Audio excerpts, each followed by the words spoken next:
What's up, guys? On this episode of Book versus Film, I decided I would do something horror-based, seeing as how it's October, it's getting close to Halloween, and I decided I would do one of my favorite books, The Ritual. And normally in these comparisons, I want to talk about whichever one is the original, so whichever one came first, but this time, I'm going to talk about the movie, even though it came second, just because that's the one I experienced first. And seeing as how this is going to be an in-depth review, since I can't really compare a book and a movie without really getting that in depth, there's going to be spoilers, so you've been warned.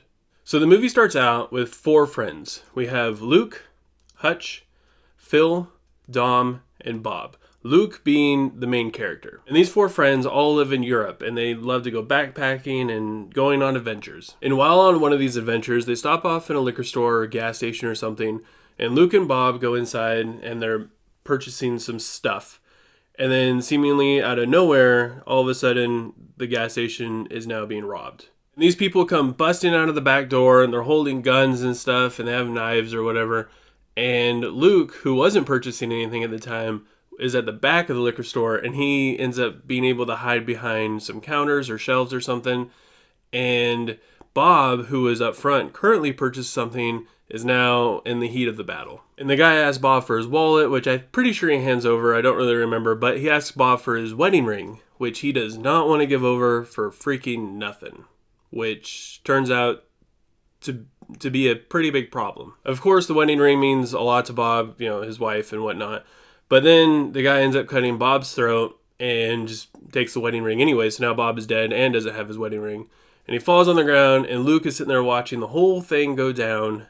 And now he's left with the guilt of not helping, not being involved in the situation. I understand why he would feel guilty for not helping one of his best friends who ended up dying in the situation. But at the same time, I don't really know what he could have done differently. I mean, they just would have died together, I guess. His friend wouldn't have been alone while he was dying, I suppose. In the next scene, they fast forward, and now they're in Sweden, and they're hiking in Sweden, and they're in this big old field, and it's beautiful, and they set up like this little shrine thing for Bob, and set up his picture. I guess he always wanted to go to Sweden or something like that.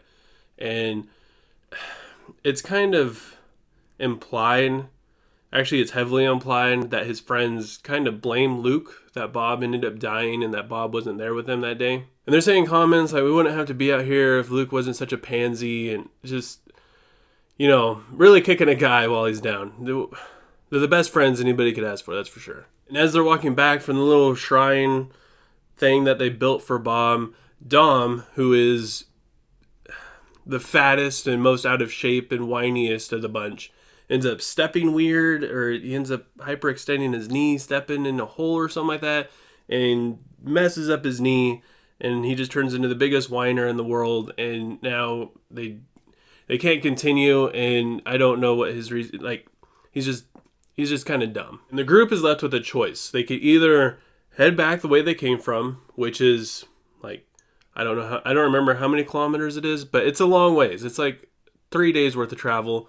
Or they could cut through the woods. And if they go through the woods, it's basically a straight shot back to the lodge instead of going all the way around. And of course, they decide on the straight shot through the woods, and that's where all hell breaks loose. About 5 minutes of walking through this forest, they end up spotting this deer hanging in the trees, and it's been cut open and its guts are on the ground. It's 20 feet up, and it's entangled in the trees, and it's spread out, and it's pretty terrifying if you come across that in real life.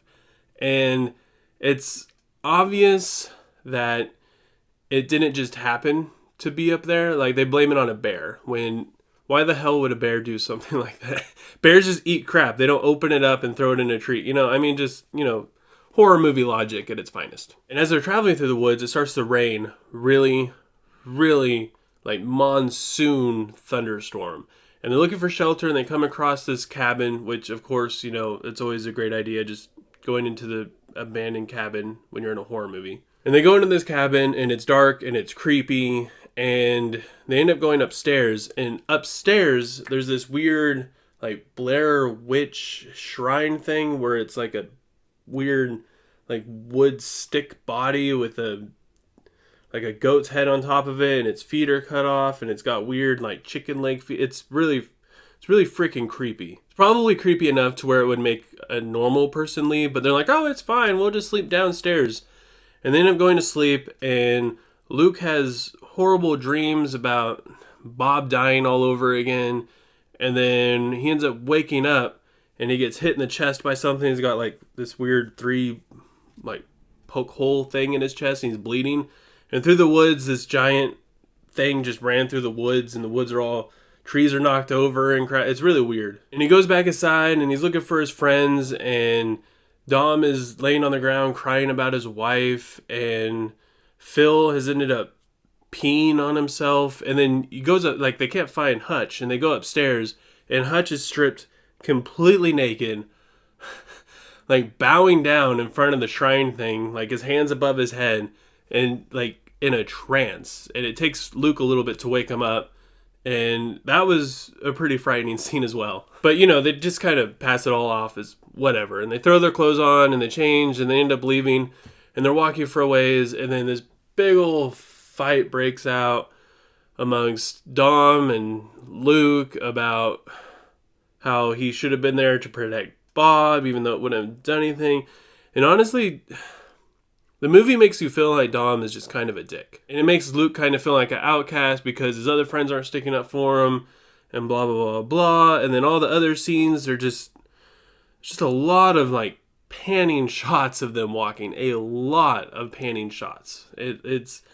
It's a lot. It could be kind of boring if you're not like really into the movie, especially if you just don't like watching people walk through woods. It could be pretty boring. And in one of the nights, there's this horrible screaming, and they wake up, and now Hutch is gone, and they can't find Hutch. And then later on, they end up finding Hutch, and he's strung up in the trees too, just like how the deer was. He's all gutted, and it's a pretty terrifying scene. They just show it for just a split second, but they're completely distraught, and they still continue to march through the forest instead of just going back. And the gang kind of just keeps on trucking right on through with Dom and his effed up leg, and Phil, who is kind of just there. He doesn't really say anything other than that time when he peed on himself. He's just kind of, I peed on myself, oh no. They end up getting attacked again, and this monster thing ends up taking Phil, and then Dom and Luke end up getting separated, and then Dom kind of pops up out of nowhere, and they're together again. They end up getting chased some more, and they're running, and then Luke ends up falling. I'm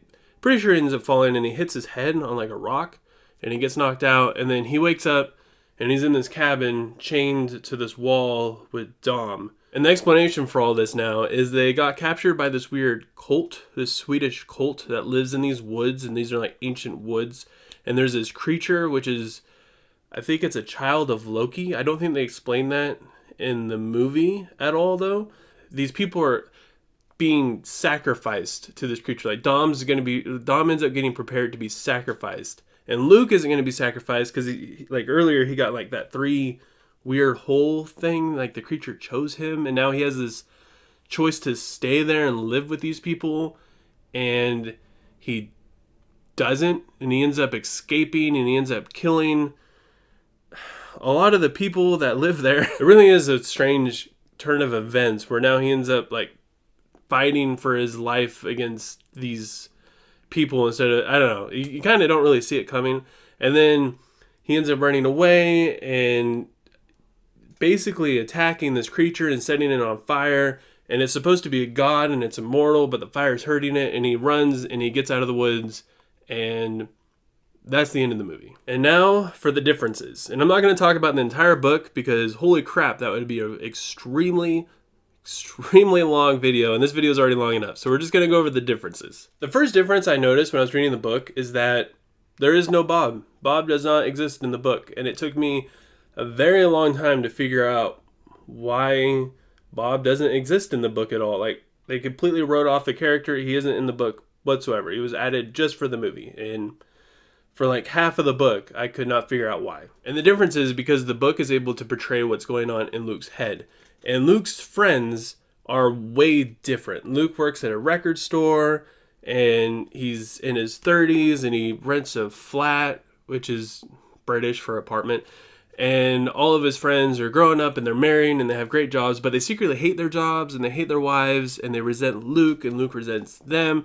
And Luke is just the outcast of the group for this reason. So instead of having Bob for them to fight over, they have the reason of Luke is the outcast. He never amounted to anything. But then at the same time, Luke fights back at them for hating their lives and hating their wives and being jealous.